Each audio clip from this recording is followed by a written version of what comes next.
So, ladies and gentlemen, welcome to this March retreat of Amrita Mandala.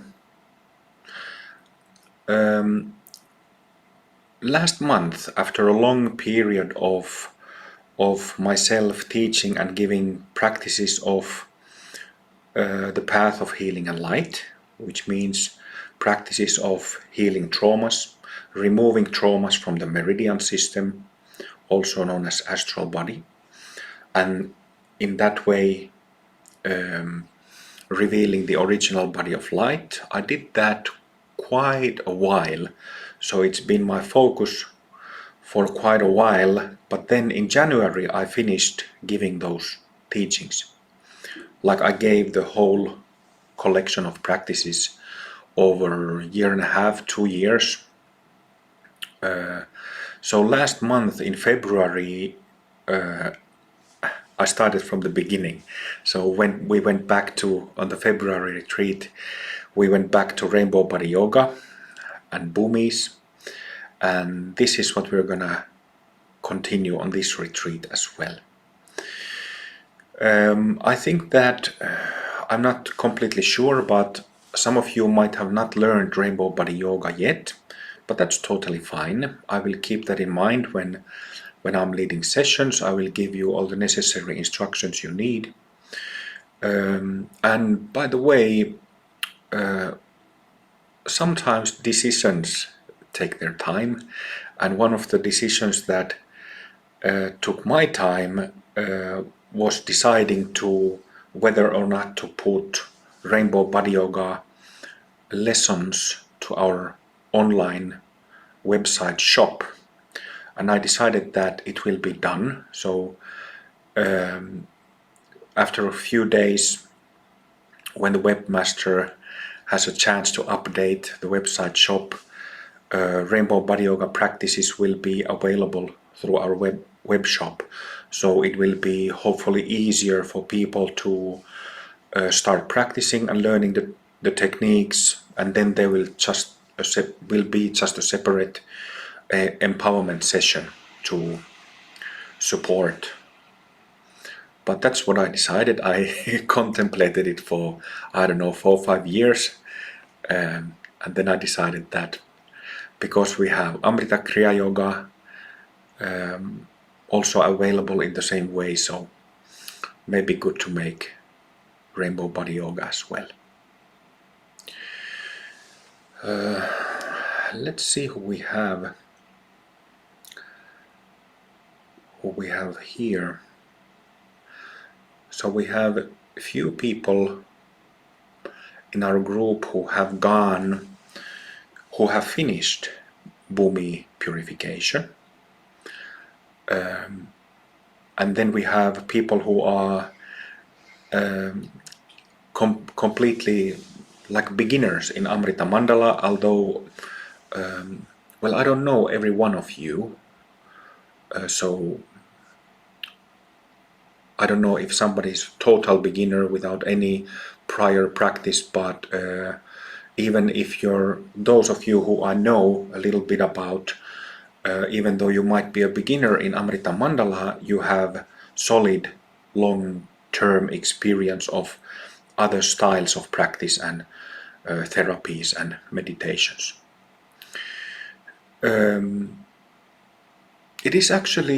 It often happens that people like that are drawn to Amrita Mandala, and I think it's because the way how we present things, talk about things, explain things in a pragmatic manner. So there is actually this movement called pragmatic Dharma, and it's, now that I said that word, I almost said that it started like 20 years ago or so in the late 90s in the US, but that wouldn't be a correct way to say it, because there has been very strong pragmatic elements already 2000 years ago when Dzogchen's teaching started on this planet. So already in Garab Dorje's days, there was very strong pragmatic element. And I'm saying that because there are Dzogchen classics. Vairodrabak is the text where different very early Dzogchen masters and adepts openly state that I have practiced and I have realized exactly the same as Buddhas and Mahasiddhas of all times. So this is a very like what was started in Theravada Buddhism since the late 90s in United States by a number of teachers as pragmatic dharma. The core features of that is, one of them is completely openly talking about all kinds of things, including awakening or enlightenment experiences, which I think is absolutely essential. Yeah, there's really no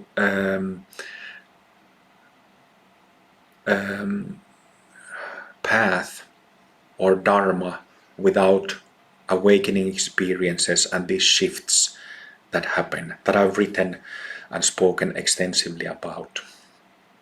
So I think it is very helpful, just like in all other types of arts and sciences, and when teaching and learning things, it's very helpful to speak openly and share openly. And this is something that in the wide world of spirituality and Hinduism and Buddhism is not widely done. Although, it is clear from the classics that I mentioned that it was done by smaller or like wider groups, but at the same time there is other policy where it is said that no, you shouldn't speak about these things, and if you say that you have awakened or enlightened, then you aren't. so and of course, like about all kinds of things, people get really heated up about such topics. But the reason why I think that it is very, very helpful to speak about practices openly and experiences openly is because it is very helpful. And it is very clear that it is very helpful. When somebody speaks openly about awakening experience or awakenings in plural, different signposts, landmarks, and getting to some definitive stages, it is extremely helpful. This is how we learn at school to read and write and biology and geography and all kinds of things. So why not in Dharma? So in Amrita Mandala, as I'm sure you know already, now that you've made into this retreat, we have a path map called the 13 Bhumi model, which directly correlates to, there are two different subtle bodies, and we have two different paths or two different methods for each one. So there is path of healing and light, which is for meridian system, also known as the astral body commonly. And then there is the other subtle body made of lighter and finer channels called nadis, called causal body. It's commonly discussed, causal body. And it's in causal body that this path of wisdom and clarity takes place. And in Buddha Dharma, the focus has been on causal body, which is where existential ignorance and existential suffering is transformed through wisdom insight, through emptiness insight, into wisdom, existential wisdom, existential understanding, maybe we should say.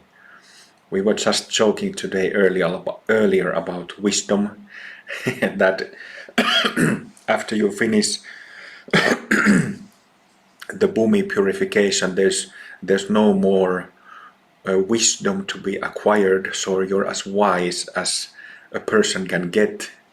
A little joke. But in terms of so what kind of wisdom are we talking about here? We samsaric beings are tricked by the appearances of the mind, thoughts, emotions, subtle energy, subtle formless energy. We are tricked by it because what happens over lifetimes and over years, over decades in this life, is that we get fixed into this thought of me or I. And that's how the problem of existence comes about. So we start thinking in terms of me, I, or self, and then you, other, others. Me, us, you, others. So the root problem of ignorance, as it is called, avidya, ignorance. Avidya means literally without knowledge or without wisdom. The root problem is this thought of I, me. And what happens in our daily lives is that when we get fixated to that thought, it makes us small and contracted. And it is this smallness and contractedness that is the delusion that causes the existential suffering. You know, it's like putting on too small hat, too small pants. Imagine putting too small pants, too tight shirt or jacket, too small shoes, and then going about your day. It's exactly like that, isn't it? So this is of course what suffering is real. It is not something that, oh yeah, suffering is not real. No, suffering is real. Those tight clothes are real. You know. So when we think in terms of, we always have that root thought of me, the small me, contracted self, small entity, separate entity, individual entity. It always tightens. It tightens our bodies because the energy in our subtle bodies gets stuck and tight. And this is what people who have the immensely good opportunity to not having to work for 12 hours or 15 hours a day for €1 a day. So we who have a high level of, we have all the basic necessities. We don't have to work until we are completely exhausted every day. And we easily get food, we easily get shelter, we are safe. So we have opportunity to practice. But what leads us to practice is this sense that something is fundamentally off. And it's because of this so-called self-delusion, self-based thinking, self-based cognition. and that is off. That is, it is not right. It doesn't feel right. And I think that many of you are familiar with the two-part formula, which is the simple technique that we use in Amrita Mandala to generate first awakening experience, opening of the first bhumi, which is the small chakra here behind the eyes. So you are familiar with the two modes: selfless, where there is no self, where this contractedness is absent, it's just not there. And then the second mode is self-based. So in two-part formula, we bring this self, I or me, purposefully back by thinking about it, by affirming it, just like we do in our daily lives, you know. It's in its simplicity, it's very direct, because I'm a fan of boxing and martial arts, so it hits the self-delusion right there at the sweetest spot in the jaw. And the gift of getting knocked out, is that, you know, it brings the self to the fore so that we can become aware of it.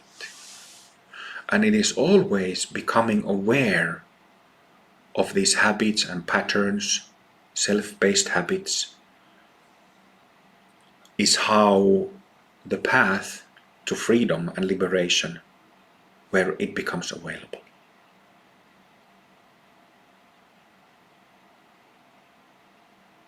In becoming aware. You know, all this self-based thinking, feeling, of course, trauma plays a big part in this, in people's lives. Most people get traumatized.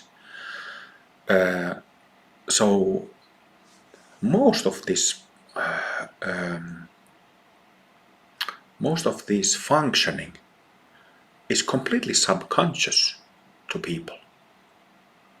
They simply are angry and pissed off and irritated and anxious and get depressed, are drowsy, but they're not aware of it. And not being aware of stuff means that it is subconscious, below the surface, or below the lid of consciousness or awareness. So the basic idea of meditative yoga is to look under that lid and become aware of what is there. Become aware what is going on in our minds, in our emotions, in our energies. And that is challenging. You know, it is also liberating, and, you know, your sense of being free increases through doing that. But it is also challenging, because if you really do that,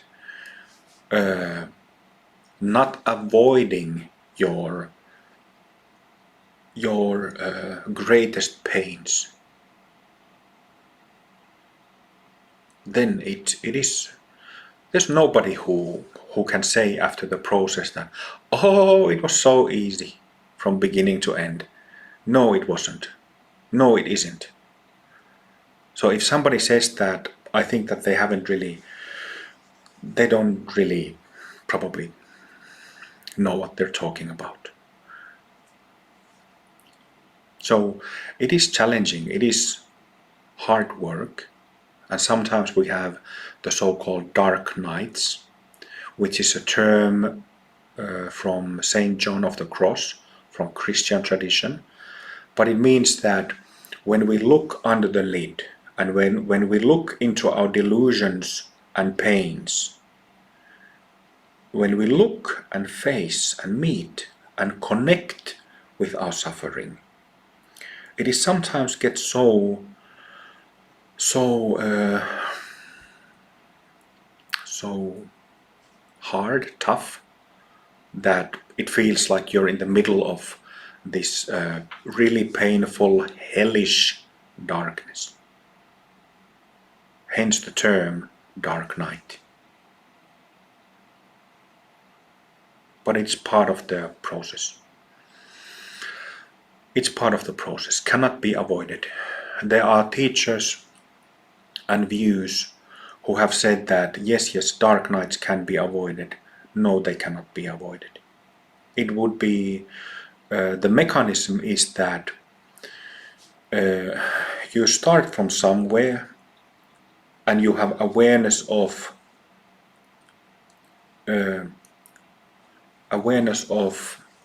some kind of space. But then when we keep practicing, that space increases. So we become aware of more of our psyche, of our mind.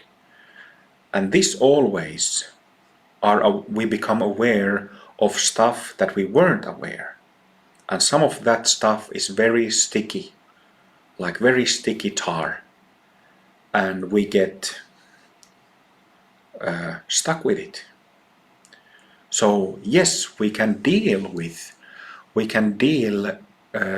skillfully, yogically with dark nights and sticky stuff, but there is no way completely avoiding dark nights.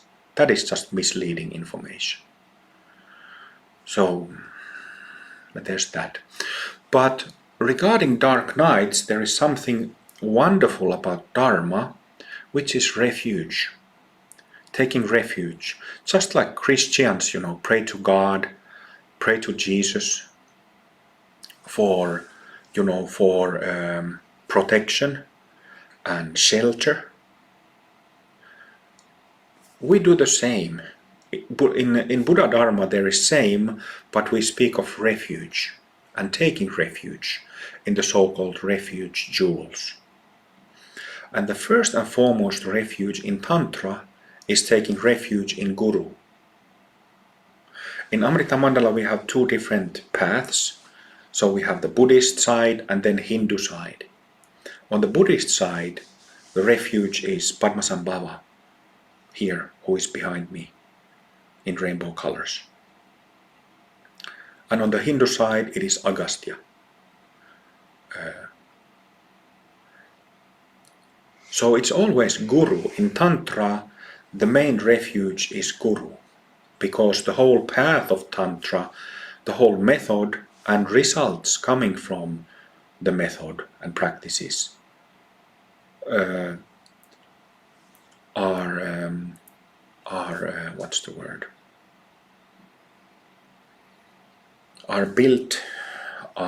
have their foundation on Guru. It is only after Guru that other objects of refuge, like Pure Land, and then the three common refuges in Buddhism, Buddha, Dharma and Sangha, come. But Guru is the first and foremost refuge in Tantra.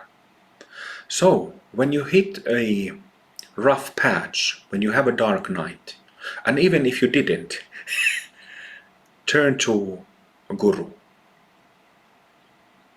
Present yourself like this,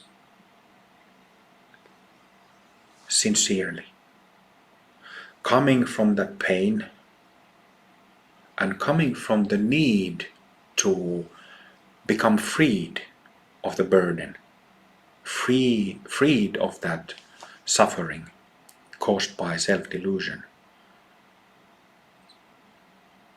From there comes a need, comes sincerity.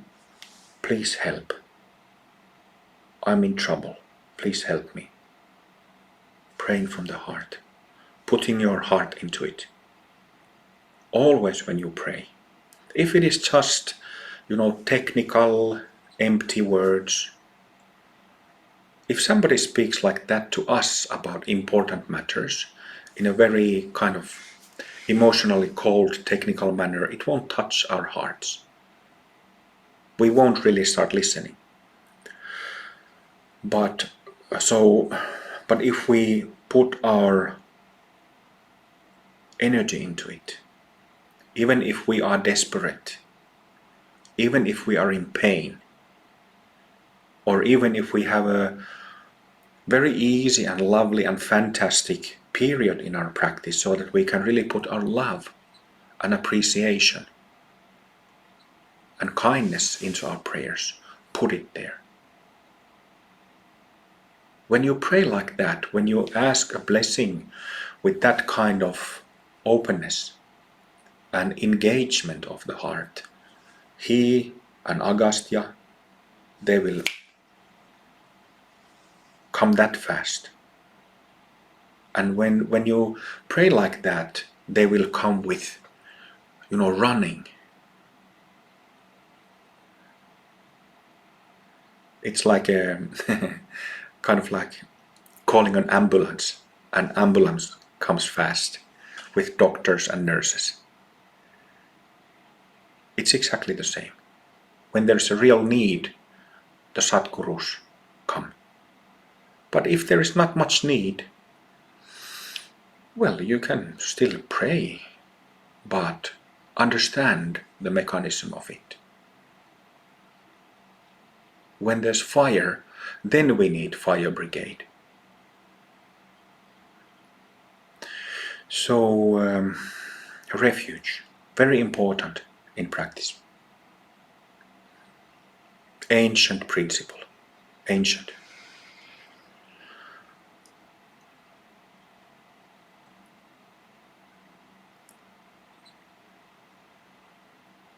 So maybe a few more words about the 13 Bhumi model. So we have 3 books available for free on our website about Bhumis. The first one, Awake, is only about the first Bhumi. It's only about the first awakening experience. The second book, What's Next, is about the consecutive further awakenings. And there's detailed analysis of it, what the awakenings are. There are accounts there, and there are also practices for this purpose. I always give practices also. And the third book is Buddhas Among Us, which presents 6 first-hand accounts of people who have gone through the whole Bhumi journey, who have opened all of them one by one, and they have so-called perfected Bhumis one by one, thus making their subtle body made of nadi channels, causal body, like I mentioned, making causal body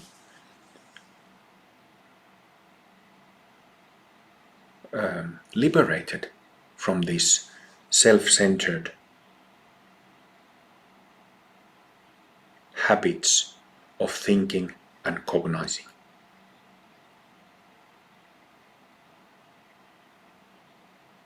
So we have 3 books that completely explain how it works. And what is fantastic about the 13 Bhumis is that, well, first of all, Bhumis are an ancient technology. There are mentions in one of the Veda texts. I think it's the first one, Rig Veda, that speaks about Bhumis. And Rig Veda is at least 10 to 12,000 years old. Has been that long in written form. And then at some point when Buddhism came along, and Mahayana Buddhism, roughly 1900 years ago, Mahayana Buddhists looked into that this paradigm, I guess you could say, and started using it. And that's why in Mahayana Buddhism, and then further in Tantric Buddhism, Vajrayana Buddhism, there are texts about 10 Bhumis, 13 Bhumis, 16 Bhumis, explaining what happens through the path of wisdom and clarity, through the stages of emptiness meditation. But what happened in Buddhism is that at some point along the way, the art of Burmese was lost, forgotten. And I think it's because of the simple reason that it doesn't make any sense if it's only written about Burmese, and there is no skill set to, there is no basic understanding that the Burmese directly correlate with the subtle body of human. So if the connection of the subtle body and then the written instructions and commentaries is lost, and the art of reading one's energy body, sensing one's energy body is not there, then you kind of, all the written classics don't make any sense. So this is something that in Amrita Mandala for the last 10 years I have been reviving, bringing the Burmese back, because it is very practical. It's easy to explain the Burmese, and it's easy to explain the subtle body. The first Bhumi is here, that relates to the first awakening experience, whether it's Eckhart Tolle, who never practiced anything, whether it's somebody on Zen retreat who has first awakening experience, if it is somebody from Amrita Mandala, if it's somebody in Tibet, it is a center here that pops open. And it creates a small but significant permanent shift. After that, you don't really see things the same way as you did before. And as you probably know, there are 6 Bhumis between the level of the eyes and crown. The first 6 are there that correlate with centers in the limbs. And then there are 7 more Bhumis above the head, and the same ones on the opposite side of the body, below the body. So 1, 2, 3, 4, 5, 6 plus 7 above the head, all the way up to the space 5-6 meters above the crown. Altogether you have 13. And one thing that is interesting about 13 Bhumi model is that every human being has the same energy centers, has the same Bhumi chakras. So the way how we do it in Amrita Mandala is that we simply follow a system that is already in our subtle bodies. So very practical and very useful.